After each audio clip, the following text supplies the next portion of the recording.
Hey everyone, this is Ashish from Developer Hut and welcome to the next topic of Go for Beginner series, which is function parameters. So in our previous topic, we saw how to declare or create the function, right? So here, whatever the function that we have created, those do not contain any parameters. However, we can create a function which contain multiple parameters. Now, all the parameters that we declared in the function definition, those are act as a variable inside the function. Let's see a very simple syntax. I will just simply copy this. So syntax is very simple. Okay.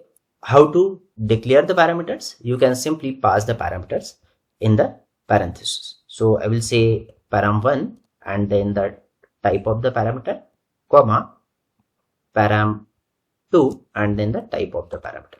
Okay, so if you are passing multiple parameter, then you should use the comma to separate two parameters. Okay, so this is how we create the function with the parameter. Now let's see very simple example with and without parameter. So I will create one function. I will say function, then add, which is without parameters, and I will create, let's say, var num1, which is of type int, equal to 10.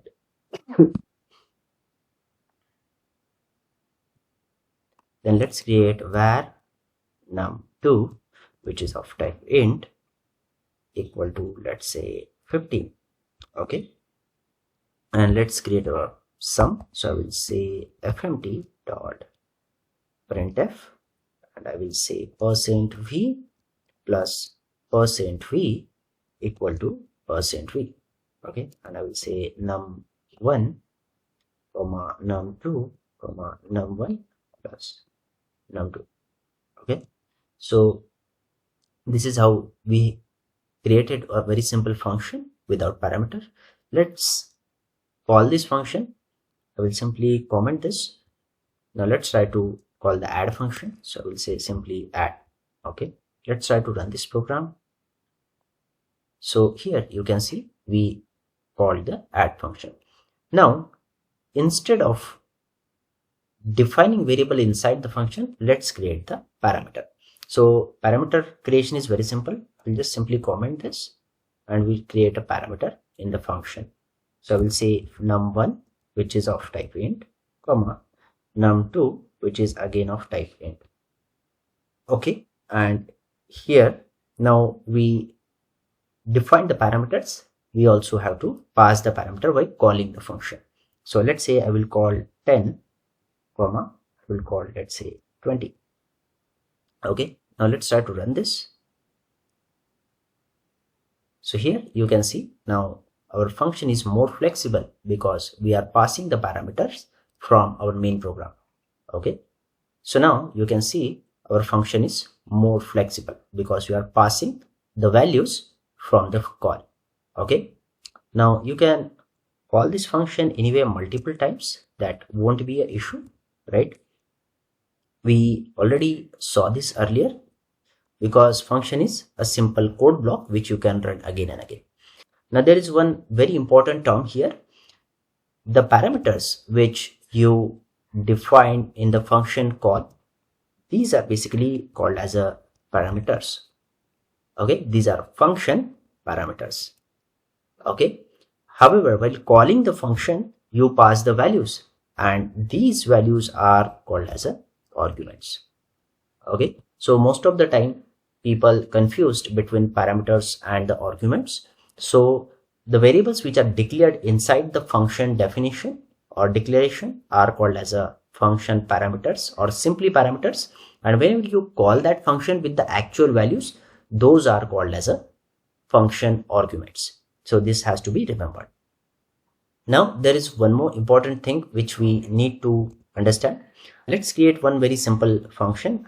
So I will create one very simple function. I will say function, let's say show, and which will take a parameter of num1, okay, which is type int, and then name, which is of type string. Okay, I will simply print this. Okay, so now here you see we created a function and we printed the value. Now let's try to call this function. So I will say show, and I will pass, which is first int value, and then let's say I will say John. Okay, now let's try to run this. So here you can see the value is printed, right? Now one thing you need to make sure here is that whenever you declare multiple parameters in the function, and if those are different type of the parameters, right, here we have one int parameter and another is a string parameter. So the order of passing the arguments should be the same what is declared in the function definition. Okay, so here you have to pass first int and then the string. If you reverse this like this, for string and then int, it will be the compile time error.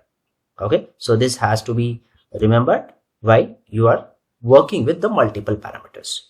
Okay, so I hope you understand the function parameters and the argument section and how to declare the function with multiple parameters as well.